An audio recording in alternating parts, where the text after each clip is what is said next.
Alright, I've had enough. Everyone shut the hell up. People seem to think so little of my boy, my guy, my brother in arms, Obito Uchiha. Oh, he was taught no jutsu by Naruto, therefore trash character, blasphemy I tell you. He's a much better character than people give him credit for. His fall from an idealistic kid with dreams of grandeur, to a defeated man with nothing but regret, was an absolutely tragic character arc. And I also love the contrast between his character arc and Kakashi's.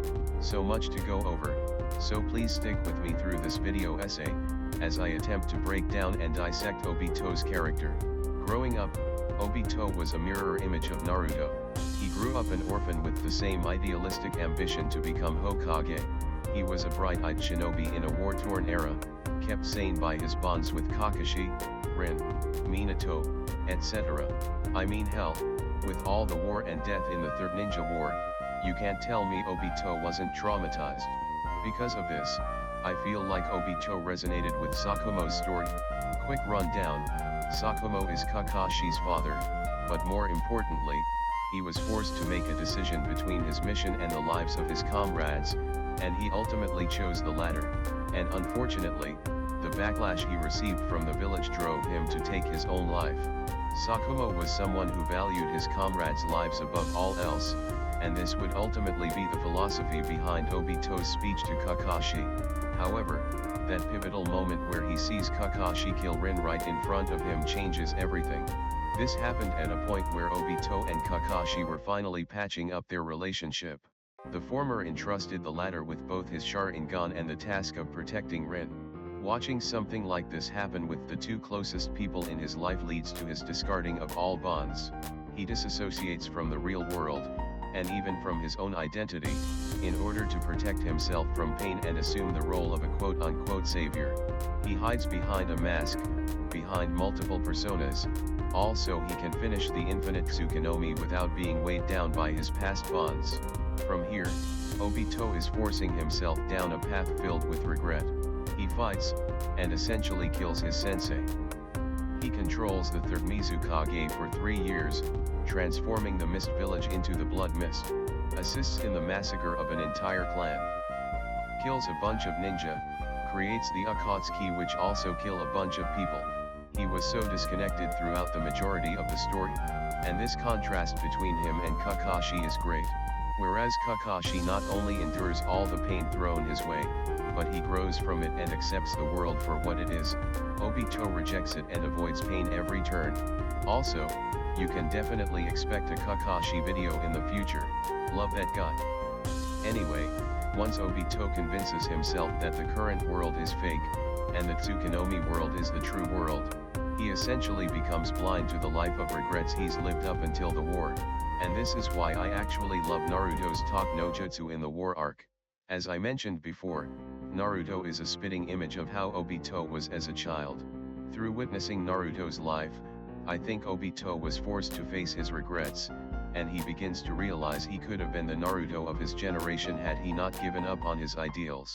He was forced to wake up from his delusion and understand just how deep he's gone. Imagine that for a moment. You spent decades of your life making bad decision after bad decision, deluding yourself into thinking it's all for the best as you harm thousands. Then, at the lowest point in your path, you've no choice but to confront and come to terms with all the mistakes you've made. Getting that cold water wake-up call to the face is by no means pleasant, but it is absolutely necessary.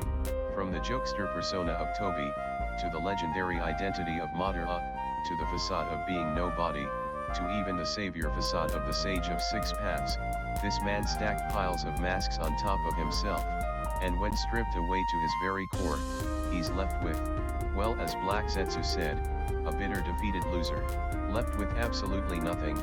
All he could do now is atone. I also think his mangekyo really reflects his character arc. His kamui allows him to phase in and out of reality, sending parts of himself or his whole body to a pocket dimension, avoiding pain in the process, just like how he's been doing mentally throughout the series. But after he finds his sense of self, and he and Team 7 are face to face with Kaguya, the way he uses his powers change. Granted, that was because he finally got his other Sharingan back, but still. Regardless, Everything comes to a head when Obito is dying before Naruto. This might be a hot take, but Obito's death, for me, was the most emotional in all of Naruto. He could have been the Hokage that Naruto aspired to be, but because he went astray, because he gave in to despair, he walked down a slippery slope of terrible decisions and regret. He dashed his dreams away all for a path destined to crumble. And that moment at the end where he looks back at Naruto and says, "You'd better become Hokage." Then he crumbles to dust, disappearing from the world as he once yearned to do.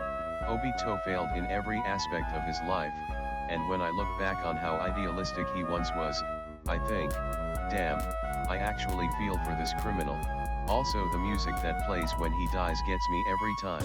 In no world can you tell me his death wasn't tragic as hell. I'm not saying he didn't deserve to die, especially after all the horrible things he did. But to hell with it, I can have sympathy for a broken man who tragically chose the wrong path, rather than a life of accomplished dreams that could have been. Overall, I wanted to talk about Obito's psychology and the way he changes throughout the story. He's not my favorite character in Naruto, but he's damn sure one of them.